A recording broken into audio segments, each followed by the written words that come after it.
justices all argued that the court had exceeded its constitutional authority. They'd undermined state sovereignty, and they disrupted the democratic process.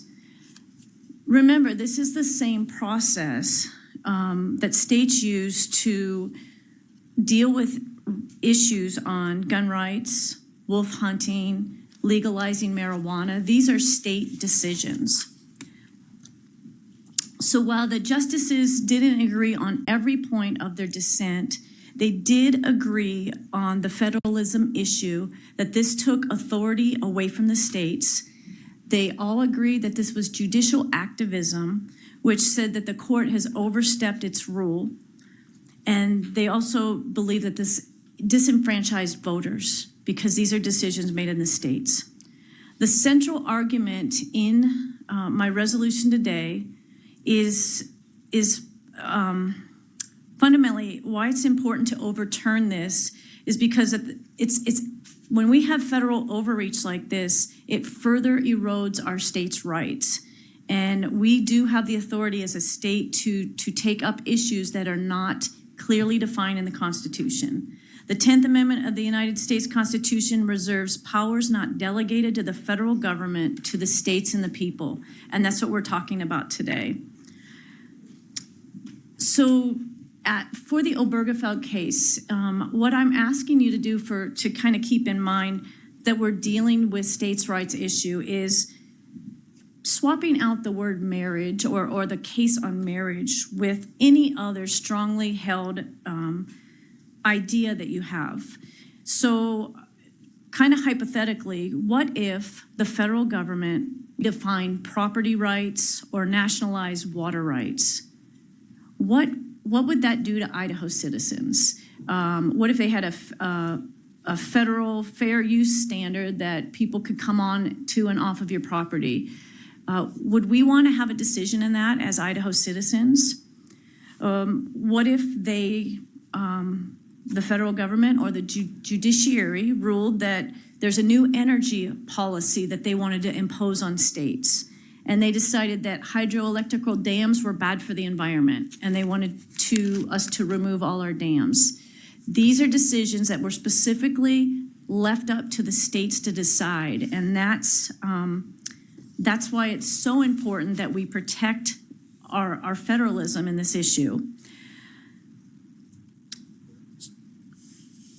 So I could go through every whereas, if you'd like, but I'm guessing there might be some questions on specifics. So in order to save some time, I'll just highlight a few in the document. So the first one, the decision of the Supreme Court of the United States in the Obergefell Hodges is at odds with the Constitution of the United States and the principles upon which the United States is established. I mean, that's really the heart of what we're doing.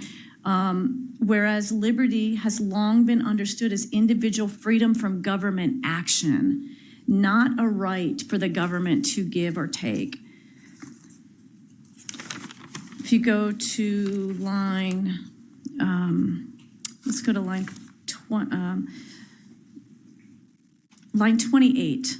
This is a threat to religious liberty. The state of Idaho has made decisions on our marriage laws. Now, if we want to change those decisions, we run constitutional amendments or we pass state law, and we have those conversations in the state. So I'm not going to go through each one of these just in order to save time when I realized I only have 5 minutes and thank you, Representative 15 Scott. pages. I was going to let you know you got about 60 seconds left. Oh, great.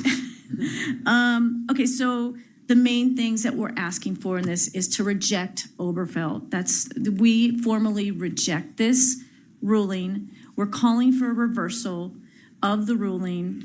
We're calling for the Supreme Court to restore our state authority. And then we're asking our chief clerk to send a resolution to the Supreme Court in hopes that they will take up a case that will address this issue.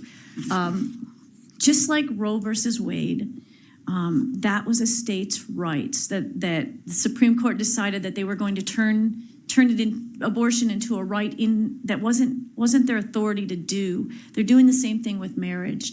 And this needs to be a decision made in each state, and that's what this resolution is all about. So with that, I'll end and ask for any questions. Thank you, Representative Scott.